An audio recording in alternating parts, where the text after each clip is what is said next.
स्पष्ट बता दूं, ये लोग कुछ संविधान की बातें बोलते जरूर हैं, लेकिन बहुत सारे पॉइंट पे ये लोग भटका भी रहे हैं। ऐसा ये लोग चाहते हैं कि पांचवी अनुसूचित क्षेत्र में उनको तो शासन मिल जाए, मतलब अधिकार मिल जाए, लेकिन पूरे गरीब के गांव के लोगों को अधिकार ना मिले, इस बात को भी ये लोग मद्देनजर रखते हुए अपने मुंह से वाणी निकालते हैं।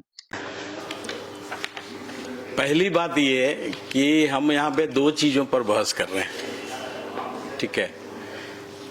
हम पेशा पर भी बहस कर रहे हैं और पेशा नियमावली लागू करने पर भी बहस कर रहे हैं। क्योंकि मालतो जी ने एक सवाल खड़ा किया पेशा। मैं अगर मेरा ओपिनियन लिया जाए तो मैं स्ट्रेट फॉरवर्ड मालतो जी के इस प्रस्ताव को खारिज करता हूं। मैंने पहले भी खारिज कर दिया है। क्यों?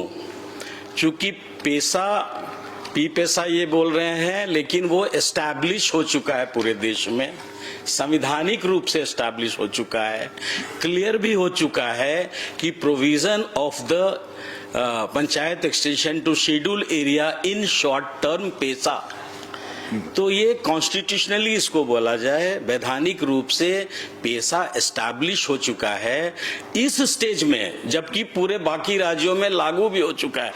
इस स्टेज में पेशा पर बहस करना ये हमें लगता है कि उचित अब नहीं है। तो मैं इस पूरे उनके तर्क को खारिज करते हुए मैं पेशा की वकालत कर रहा हूं कि पेशा कानून अब जैसा पूरे राज्यों में लागू हो गया है, अब झारखंड में कैसे लागू होगा।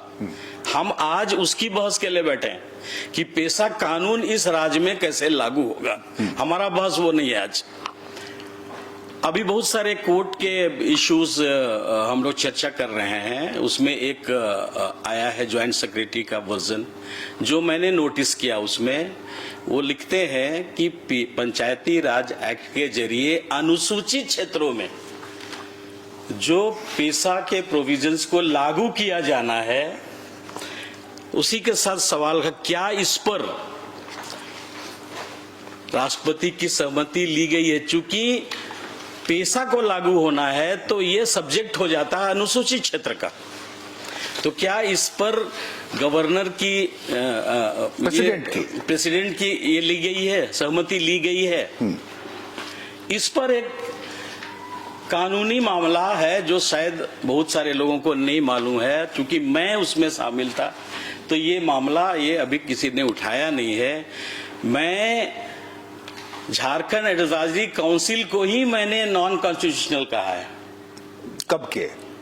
ये जो मतलब 2019 इसके पहले वाले टर्म में जो झारखंड एडवाइजरी काउंसिल का गठन हुआ, हाँ। वो पूरी तरह से अनकॉन्स्टिट्यूशनल था, ठीक है। इसीलिए वो 5th शेड्यूल के एडवाइजरी काउंसिल के रूप में वो उसकी मान्यता नहीं थी, ठीक है। उसको लेना नहीं लेना उसका कोई मतलब ही नहीं है। क्यों नहीं थी ये मैं बता रहा हूँ। मतलब आप 2014 से 19 के बीच की बात करें या जी 2014 से 19 के बीच की नहीं, 2019 से 24 के बीच की बात। अच्छा, ठीक है ना, ठीक है। चूंकि एडवाइजरी काउंसिल बना स्टेट में, लेकिन एडवाइजरी काउंसिल की एक नियमावली बनी थी ताकि फंक्शन सही ढंग से एडवाइजरी काउंसिल करे। उसकी एक नियमावली बनी, राज्य सरकार को नियमावली दी गई। राज्य सरकार ने क्या किया, उस नियमावली में अपने हिसाब से एक अमेंडमेंट करके और गवर्नर का जो 5th शेड्यूल का पावर है उसी पावर को पूरी तरह से उसने डिलीट कर दिया और उसमें गवर्नर की जगह मुख्यमंत्री हो गए। तो ये अपने आप में एक विवादित हो गया।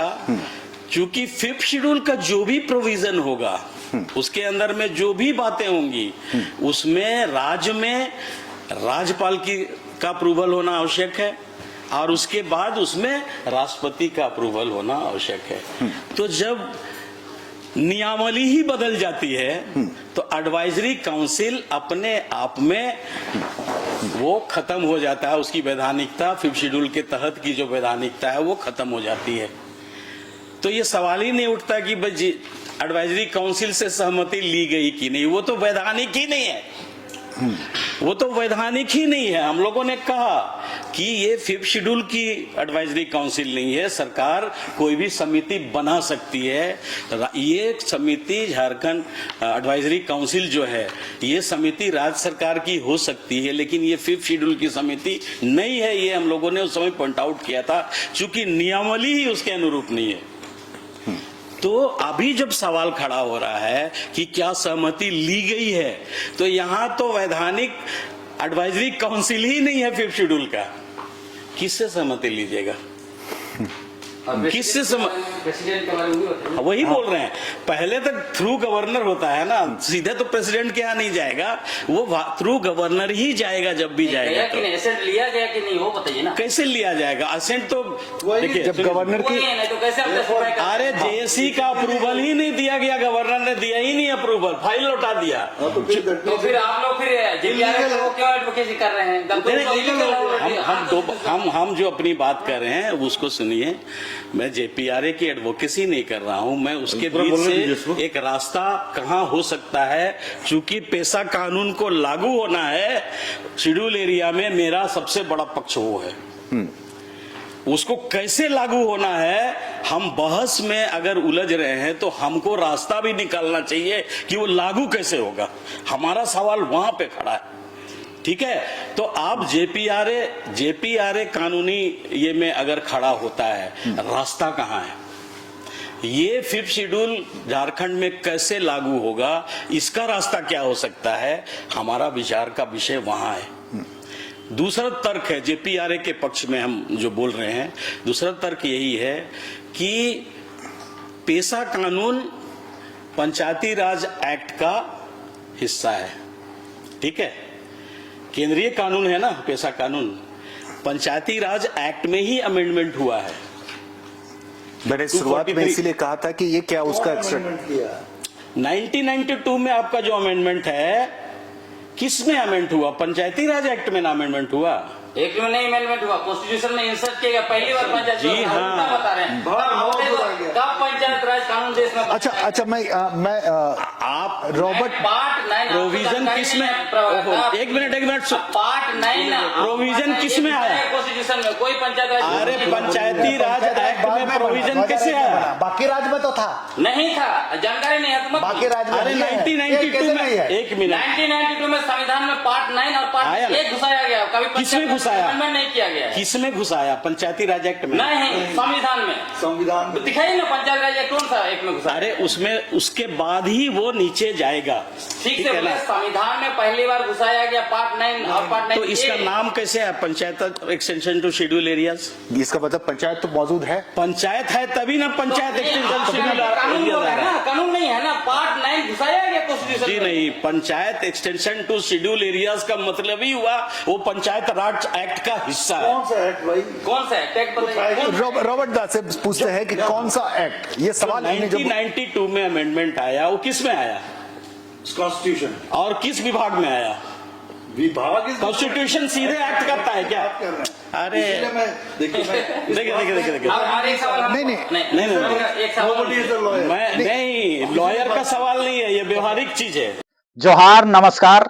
मैं नंदलाल कुम्हाटाना आज आपके पास में आया हूं कुछ राजनीति बात भी करने, चूंकि राज्य में पेशा और 5वीं अनुसूची का खूब चर्चा चल रहा है। सरकार को 2 महीने का अल्टीमेटम कोर्ट के तरफ से मिला हुआ है कि भाई 2 महीने के अंदर में पेशा कानून को लागू करने की बात आया है। इस बात को सुनते हुए बहुत बुद्धिजीवी लोग, या फिर इनको बुद्धिजीवी बोले या बुद्धूजीवी बोले, आप तय करिएगा कि ये कितने जानते हैं संविधान के बारे, या फिर कब से जानते हैं संविधान के बारे, और क्यों ये लोग पेशा कर रहे हैं, और 5वीं अनुसूची की बात ये लोग पहले क्यों नहीं करते थे। ये वही लोग हैं जो सरकार बनाते हैं, बगाड़ते हैं और लोगों को गाइड करते हैं कि भाई ये सरकार को जिताओ तो ये ऐसा करेगा, वो सरकार को हराओ तो ये ऐसा करेगा। इनका कहना आपको मिलेगा। एक बात मैं आपको फिर बता दे रहा हूं, जब टाना भक्तों ने 207 दिनों तक रांची के राजभवन में सत्याग्रह किया था 5वीं अनुसूची को मांग को लेके, और 5वीं अनुसूची क्षेत्र में जो पंचायत चुनाव है जिसको रद्द करने की मांग को लेके, तो इनका कभी भी समर्थन नहीं मिला। ये लोग कभी भी उस कार्यक्रम में साथ नहीं दिए, बल्कि कार्यक्रम को, सत्याग्रह को तोड़ने की कई साजिश रचने वालों का इन्होंने साथ दिया था। आज इन्होंने पेशा पर अपना डायरेक्शन दे रहे हैं, या एक हिसाब से सरकार का कुछ लोग प्रवक्ता बन के बड़ी बड़ी बातें बोल रहे हैं। मैं आपको इस पर, ये सभी चेहरा के बारे में आप लोग जानते होंगे कि ये लोग कब क्या और किस तरीके से किए, किस लड़ाई को किए। और आज हकीकत बात यह है कि झारखंड में जितने भी जमीने की लड़ाई हो रही है, उस जमीन की लड़ाई में ये लोग नदारत हैं, ये लोग सामने नहीं आते हैं। ये लोग मात्र चुनाव में किस सरकार को बनाना है, किस सरकार को बिगाड़ना है, और फिर 5 साल तक बकबक बकबक करना है। बहुत बुद्धिजीवी बनते हैं, 5वीं अनुसूची का जानकार बनते हैं, लेकिन विद्यमान विधि से दूर ये लोग हैं और विद्यमान विधि को कभी नहीं चाहते। अगर विद्यमान विधि को चाहते अगर, तो हकीकत में पारंपरिक स्वशासन व्यवस्था यानी पारंपरिक ग्राम सभा का गठन करना कोई सरकार का काम नहीं है। ये बात भी जान लीजिए, ये विशेष जागरूकता की बात है कि जब तक आदिवासी, एसटी, एससी, ओबीसी जब तक एकजुट होकर के 5वीं अनुसूची और पारंपरिक ग्राम सभा का अगर जिक्र नहीं करेगा, इसको जागरूकता नहीं फैलाएंगे, तब तक ये कठिन जरूर है। लेकिन आप जान लीजिए कि पारंपरिक ग्राम सभा सीधे गांव के लोग ही बनाएंगे, इसमें कोई सरकार का कोई रोल नहीं होगा और सांसद विधायक का कोई साथ नहीं मिलेगा। करना तो गांव वालों को है, आपको हमको ही है कि किस तरीके से होगा। लेकिन इसमें नहीं करके लोग इसको अलग तरीके से गाइड करते हैं, भटकाते हैं, गुमराह करते हैं। आज देख रहे होंगे आप लोग टीवी के माध्यम से, यूट्यूब के माध्यम से, मोबाइल के माध्यम से कि भाई कौन क्या बयान दे रहा है, किस तरीके से कर रहा है, गुमराह कर रहा है। और सरकार तो चाहेगी ही नहीं। यहाँ पर लोग कहते हैं कि पेशा कानून को लागू करेगी सरकार। लागू क्या करेगी? कर सकती है सरकार लागू? नहीं कर सकती है। क्योंकि सरकार क्यों बना, कौन बना, कैसे बना, कैसे चुनाव हुआ, चुनाव में खर्चा कहां से आया, कौन पैसा दिया, क्यों दिया, ये सब सारे सवाल का जवाब आपको मैं दूंगा आगे आने वाला वीडियो में। लेकिन आपको समझना होगा, पेशा कानून हो या 5वीं अनुसूची हो, पारंपरिक ग्राम सभा तो बनाना ही होगा। और पारंपरिक ग्राम सभा के बगैर कोई भी चीज संभव नहीं है। ना सरकार कर सकती है, ना आप कर सकते हैं। तो पारंपरिक ग्राम सभा के लिए कभी भी ये राज्य के बड़े बड़े बुद्धिजीवी बोलिए या बुद्धूजीवी बोलिए, ये सामने नहीं आते हैं। ये शहर में रह करके मीडिया के सामने सरकार का प्रवक्ता बनते हैं, कभी उस संस्था का प्रवक्ता बनते हैं, कभी किसका प्रवक्ता बनते हैं। लेकिन सही रास्ता, सही राह झारखंड के लोगों को, भारत के लोगों को ये दिखाते नहीं है। दूसरा चीज, यही लोग सरकारी नौकरी भी करते हैं, कार्यपालिका में, विधायिका में, न्यायपालिका में, सब में करते हैं। और फिर नौकरी रिटायरमेंट के बाद आते हैं समाज सेवा करने। बताइए, समाज सेवा का अनुभव वही कर सकता है जो 25-30 साल का अनुभव होना चाहिए। यानी कि जिस समय आपको सामाजिक गतिविधि में जुड़ना था, उस समय आप नौकरी करते थे। अब नौकरी के रिटर्निंग के बाद आप शहर, गांव छोड़ के शहर में हैं, तो समाज को आप जानिएगा कैसे?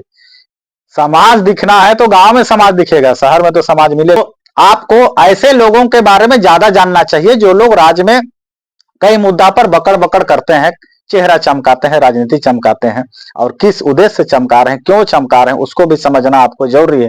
और साथ में आपको संविधान भी पढ़ना होगा, कहां पर सही है, कहां पर गलत है। कोई भी बोल रहा है, यूट्यूब के माध्यम से कई अच्छी जानकारी आपको मिलेंगी, लेकिन यूट्यूब के माध्यम से बहुत गलत जानकारी भी आपको मिल सकती है, इसकी भी कोई गारंटी नहीं है।